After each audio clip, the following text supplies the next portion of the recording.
So, yes, no. We That makes a lot more sense in terms of investing in a role, because we were kind of going off of like, if the employees, like the internal employees, are not trained in a well manner by like a high level like manager or like, executive or something, like then that kind of falls apart at the base level of employees not um, sort of performing in the best way for the company, and that in turn um, gives the company more like a bad public image and stuff. So we were kind of, our focus was mainly on like performance, training, development, like that Explain asset. the Netflix.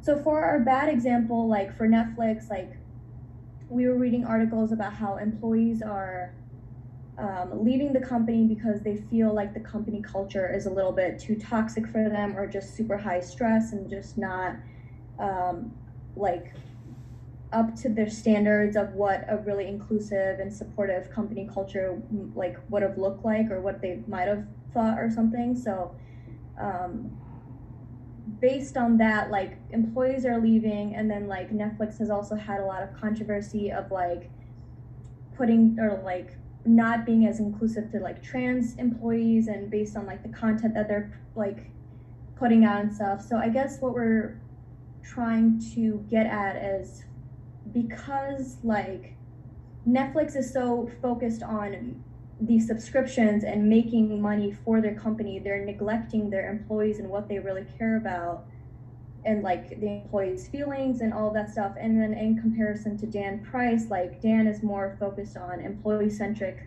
um, like he cares about the employees, like thus making it. The thing was that I think we were struggling. We think it's a pretty solid example because we're taking the Dave Chappelle situation with Netflix and kind of describing that whole thing, and how in like short term Netflix isn't really taking that much of a hit just because they're Netflix, and they, Dan Price is more employee centric, Netflix is more member centric, and just keeping their subscriptions, and they're like, hey, not enough people are bothered by this, so like we're just going to take the bad press for the interim and just move on. But we're trying to say that in the long term, that's when it's going to start to affect them and the culture. Like employees are like kind of rioting and like having like a, what is it called, Miranda, like a standout Yeah, like a Walkout. walkout. Yeah, and like that, it's just kind of reflects bad on Netflix, because like their base structure and like caring for their employees and how their development and their growth is going on is like bad or something like that. Okay. So the message I'm getting is the same message I got from your digital plus digital equals magic presentation, which is happy people good, unhappy people bad, right? Happy employees good for the company, good for the positioning. Unhappy employees not good for the company, not good for the positioning. That's the general message I'm getting, and you can couch it with Netflix and its so Dave, sponsoring Dave Chappelle with his views on things and things like that, and this is Dan Price taking a price cut. So I think that's the message, but is that really the message of the concept? Isn't, to me, the concept of people as a marketing decision is investing in the right people that support the customer to achieve a particular position. That's how I'm seeing the decision. Mm-hmm. I don't know. I mean, I'm nobody's going to ever disagree with happy employees are a good thing and unhappy employees are a bad thing. But nobody consciously invests in making their employees unhappy. It's not a decision. It just happened that they made a choice to go with this comedian who employees are really pissed off about.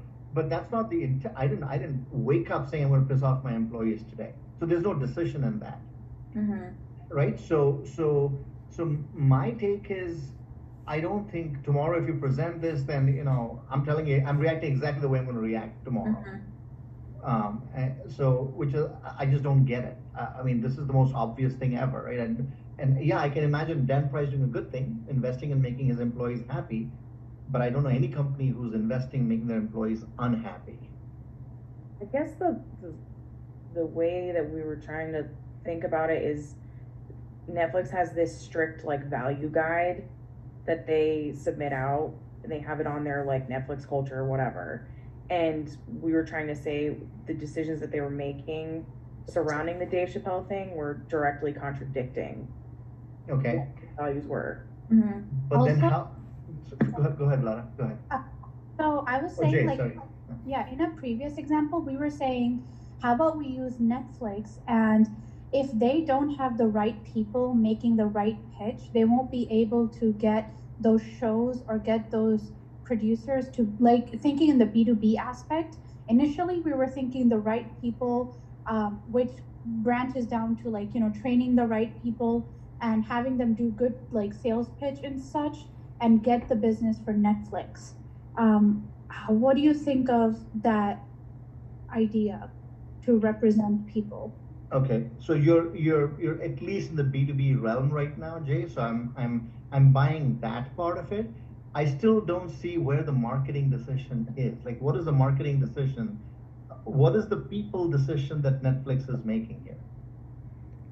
They're choosing to go against what their people want. Is that the decision they're making? I think And that's what makes it a people decision? I think I it guess is- that's what we're struggling with. We were also talking about how, because we were reading on how like Netflix's company culture, like they're only hiring like basically like the best of the best, and like they wouldn't kind of put out someone amateur or mediocre to go and do their business deals with other businesses. But like that's also something that we were caught up on, like even if they're like, which I guess would maybe make it more hypothetical if we do present it, but like they wouldn't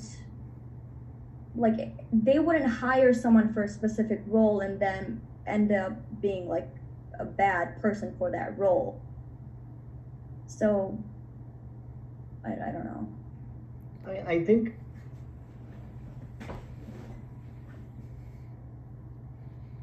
I'm trying to process what you just said. So let's try to make your example work. All right, let's try to make your example work. What does Dan Price's company sell? What do they do? They're like a credit card Credit card. processing. Credit card processing. Yeah. Okay, so and credit card processing for the bigger credit card companies, smaller credit card companies, anybody? I think it's almost like a Square situation. Okay, Yeah, where like companies can use it to process payment. so the story to that I'm just talking here, right? So I'm not sure if it's going to go the right way or not. The credit card processing or the financial transaction space is highly competitive. So you have Square, you have Apple Pay, you have Google Pay, you have MasterCard, Visa, American Express, Discover. You've got 10 players in this space, all of them with deep pockets. All right. And then companies like Starbucks are including their Starbucks bucks basically. So, it's extremely competitive space. And as a business, for me, as a customer, like if I'm a small coffee shop per se, for me to change my systems over is an act of God. I mean, I basically put this special system together. Now you want me to remove this hardware and put your hardware. I'm assuming that's what this company does, all right? So put your hardware in there. I need to be convinced a lot, right? That the value proposition of the company that's coming to sell to me has to be something really amazing. And what you're starting to realize is that to get a small coffee shop owner to change their transaction box, so to speak, their point of sale system or wherever the swiping happens, to change that requires a long sales cycle.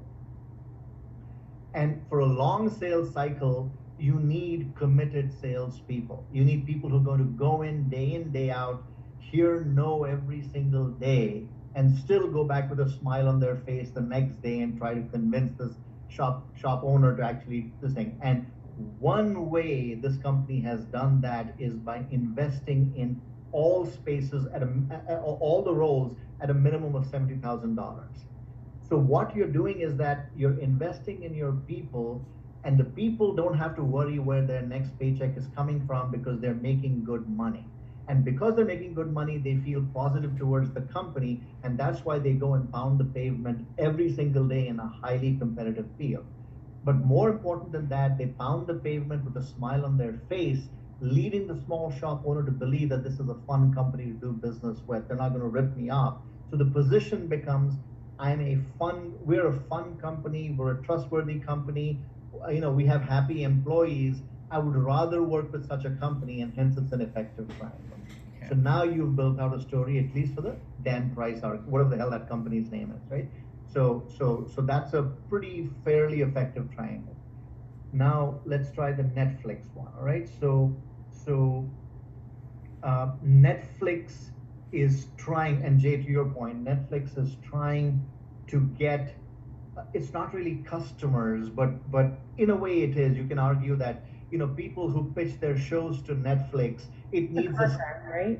it's a contract, but they're suppliers, right? They're supplying. We are the consumers of Netflix, right? So it is a B2C market. That's what Netflix is. But let's say Netflix. Let's make the same argument within the OTT. You guys call it OTT out here, because in India we call it OTT. We're streaming. In the streaming space, right? In the streaming space, you have all these options. I could take my show to Apple. I could take my show to Netflix. I could take it to Peacock. I could take it to I could take it to YouTube. I could take it to TikTok. I could take it to so many different places I could take it. So Netflix is trying to realize that it has to have a customer-centric view towards people building out cutting-edge shows. So it wants to create a position that we're the cool place where you really will get a lot of viewers, and your show will get, be seen as cool, or whatever the case is, right? But the challenge is that recent decisions in investing in people has where Netflix has favored programming over people. And because they favored programming over people, the net effect has been a disinvestment in people. Right? So you've taken away investment from people and put it into programming, and your people are pissed off. And because your people are pissed off, they're the ones listening to these pitches, and that's rubbing off on all the cool show creators, basically. And that's going to hurt your position of being a cool place. So you could make that argument for Netflix. So it is an active disinvestment in people by over-investing in programming. We were dancing around that whole thing. We just could not. No, I think what our main definition of people, it was off. We just didn't understand that it wasn't you're investing in people and their roles and stuff. I think we were just hung up on the other factors of people the training aspect and the development and growth. I don't think we really saw or focused on what it actually meant. And it actually is all of that, right? It is skills development, it is training, it's all of those things. But part of skills development and training is giving people resources to be happy. And so you have to make that claim, right? There are many ways in which you can invest in people. We're focusing on the narrowest, for Dan Price, the narrowest definition of investment is actual salaries, right? And for Netflix, we're looking at a disinvestment on the happiness of people. We're not actually worrying about what our people think about us. In our hurry to get cool programming out there, we may get the cool programming initially, but we're hurting the position in the long run. I think there's a story to be told here, and I think you can flesh that out a little bit better. Mm-hmm. Okay. Thank you. All right. Yeah. Thank you. Cool. All right. Take care. Yeah.